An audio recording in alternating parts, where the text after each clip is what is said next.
Hello, this is Dr. Terry James Gingrass, and this is Dr. G's ADHD Chat, the show trying to make the world safe for ADHDers.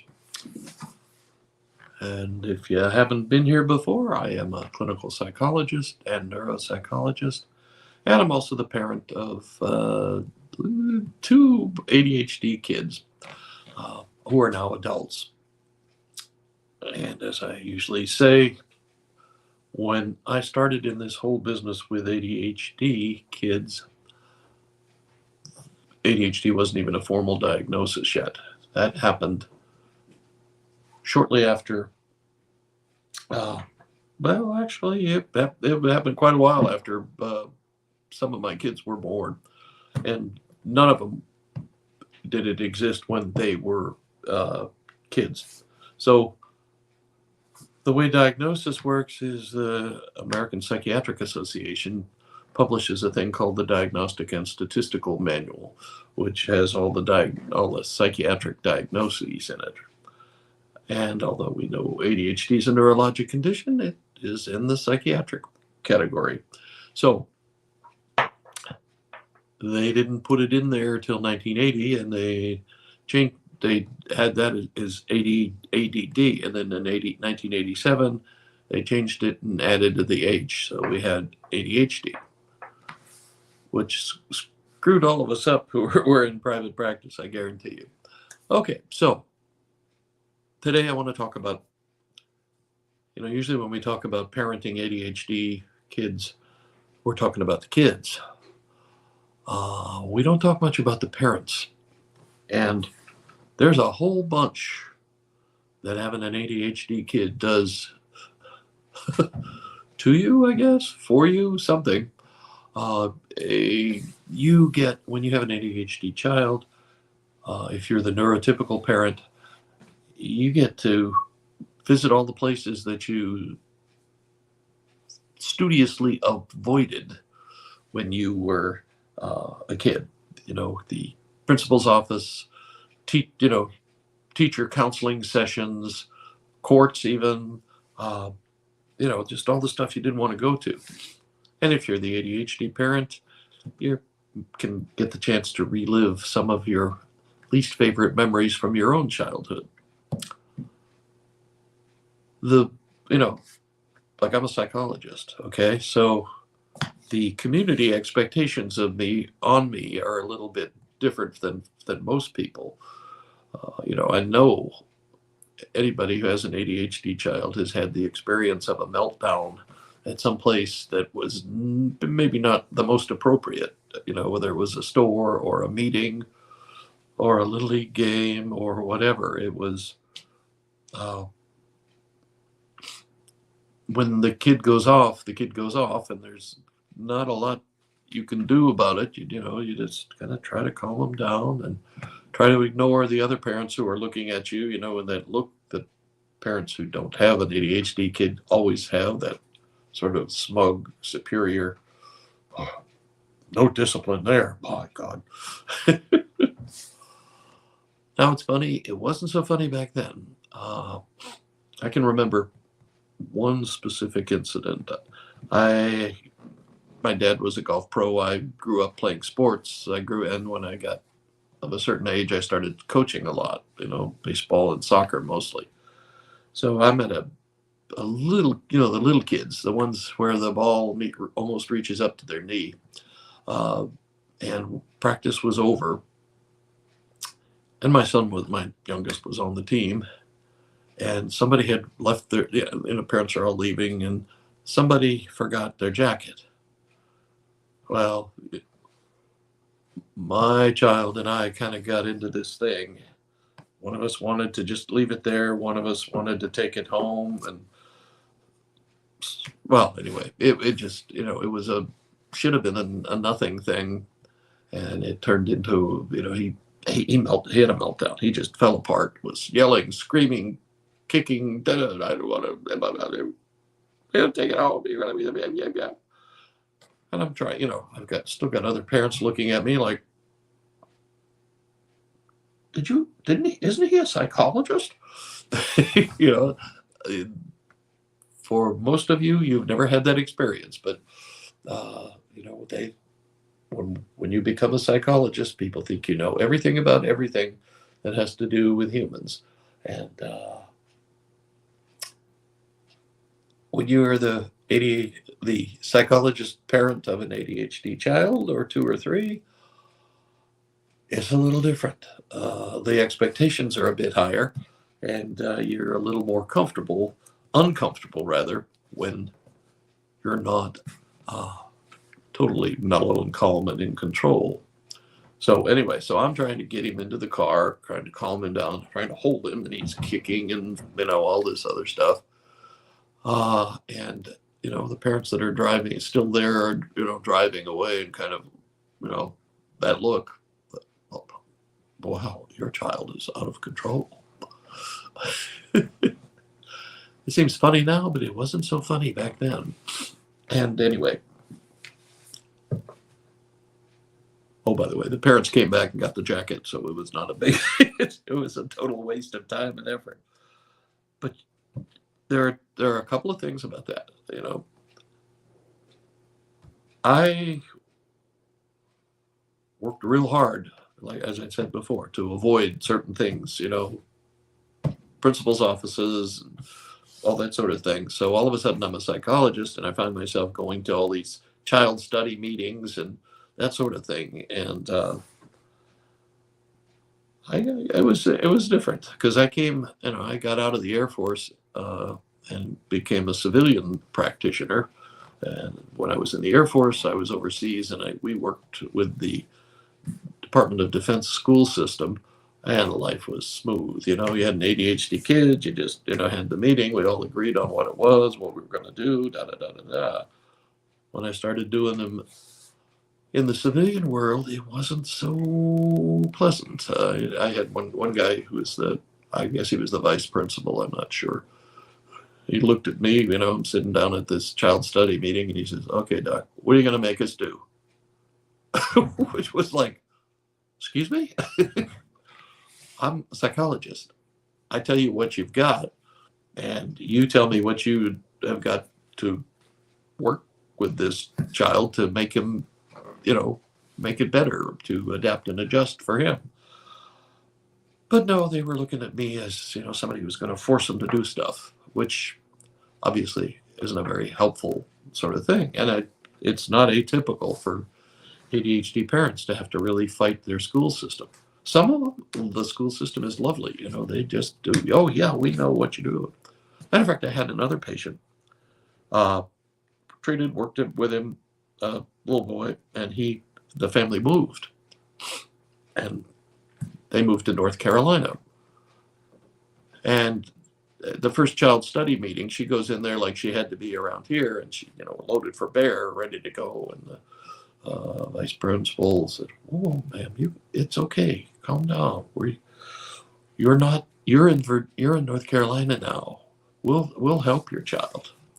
And she wrote me this letter describing that, and it was like, wow, because I'm sure there are those of you out there who are parents who have had problems with the school system and their the things they're supposed to do to help your ADHD child, but they either don't do it or they forget about it. I mean, that was the thing. I mean, I had so many teachers say, "I didn't even know he had a plan. I didn't even know that was, it's like, okay." But anyway, so the kid wasn't getting what he needed. I think it was a boy again. So the whole idea behind this is that going through all this, you're having to, you get the other parents, some of whom you may know socially and personally, or even professionally, and you've got this child that, I mean, they require a lot more effort. Even if you know kind of what you're doing, or you know the basically, you need to understand that ADHD is a neurologic condition. Okay, punishment does not work. So this child's behaving this way not because you're not being strict enough or uh, punishing him enough, but because it's a neurologic condition.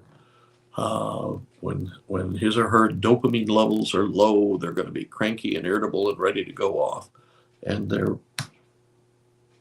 dopamine and serotonin levels are those are neurotransmitters in the brain are notoriously low for all ADHD kids. That's one of the characteristics of it. So there I am. I've got my kid kicking and screaming and yelling and in front of all the other parents. I've got a school system that's not really wanting to put a lot of effort into helping us with him. And I've got patients who also are in the same school system and aren't having a lot of fun uh, getting, the kind of conditions that'll help you. Um,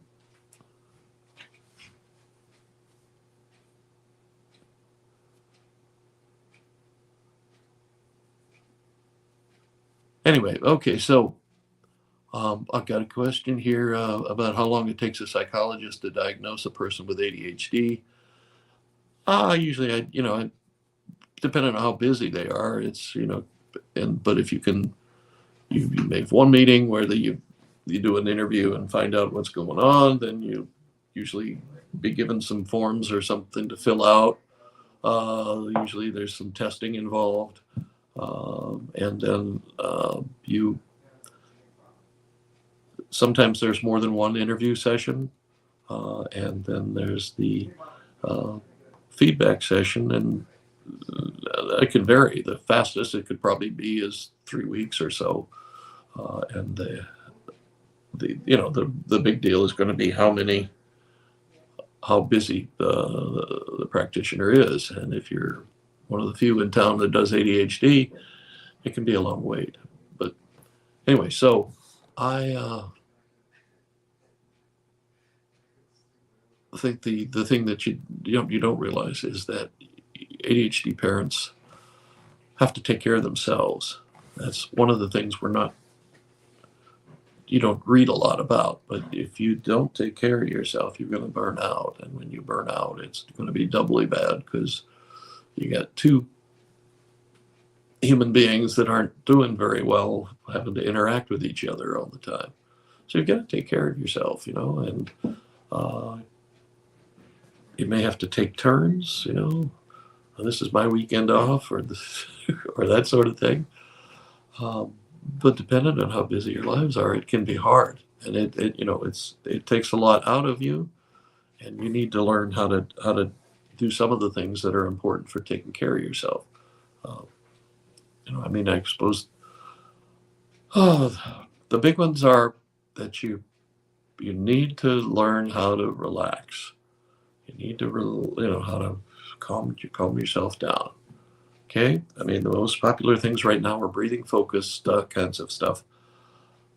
The problem with that is it takes a certain amount, fair amount of practice and consistency before you make it work for you. Just taking 4 deep breaths and that sort of stuff. It'll do some things even at that level, but it's hard. You have to practice. Relaxation, meditation, whatever you want to call it, is a skill, and if you want to be able to use it, you've got to practice it until you can calm yourself down in real life situations.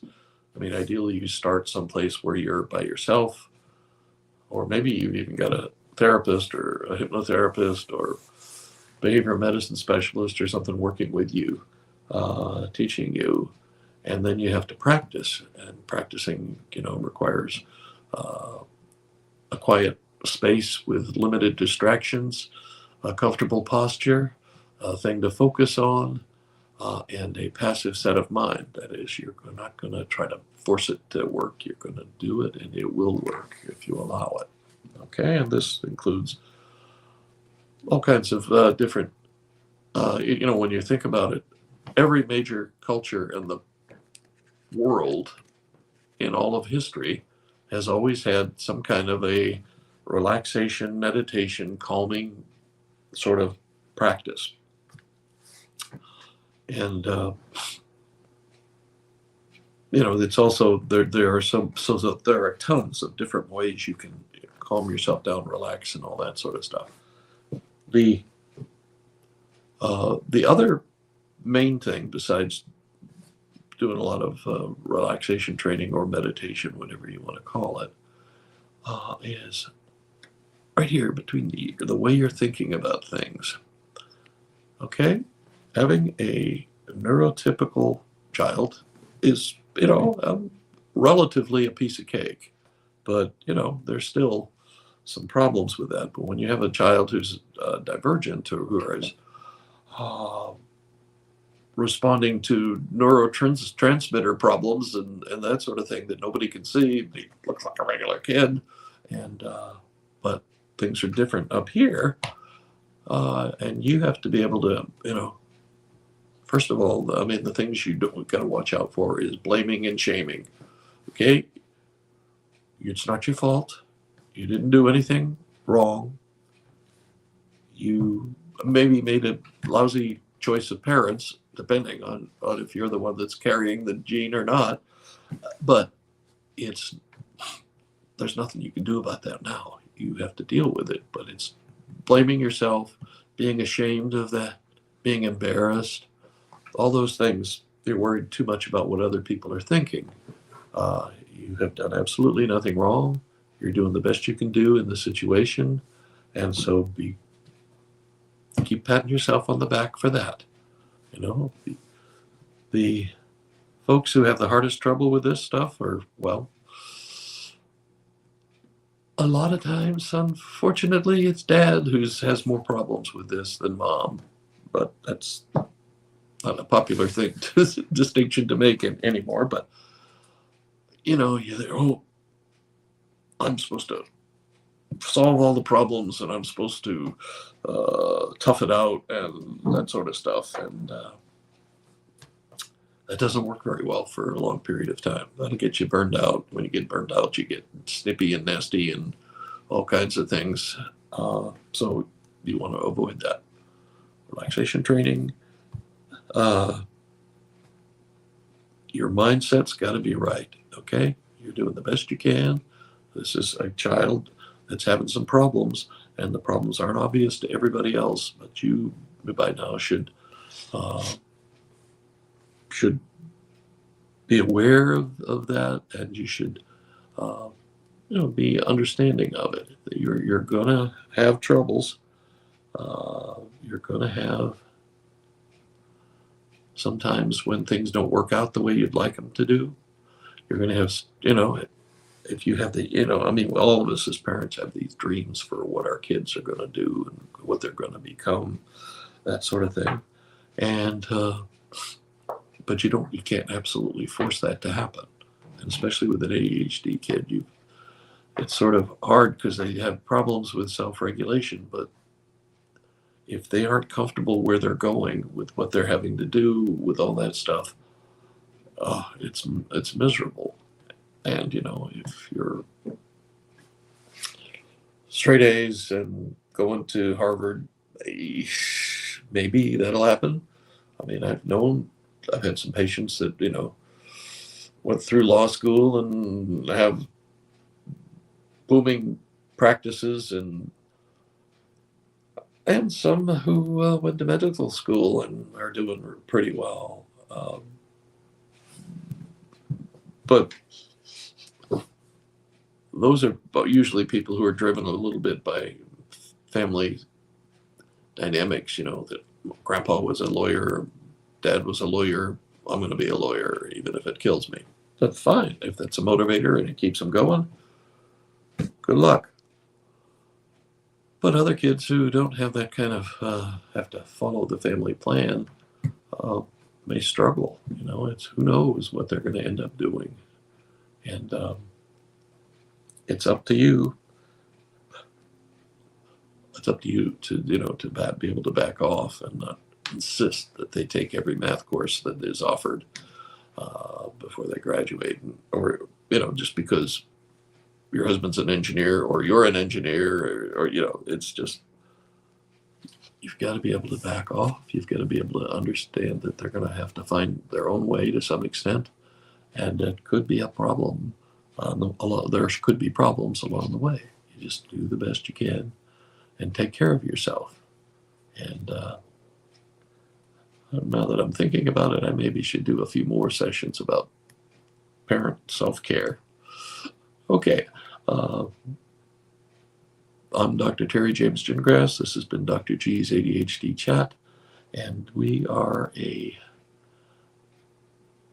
program trying to make the world safe for ADHDers.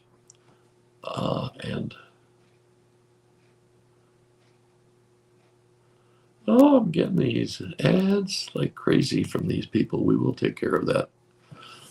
I'll tell you, I want you to know that my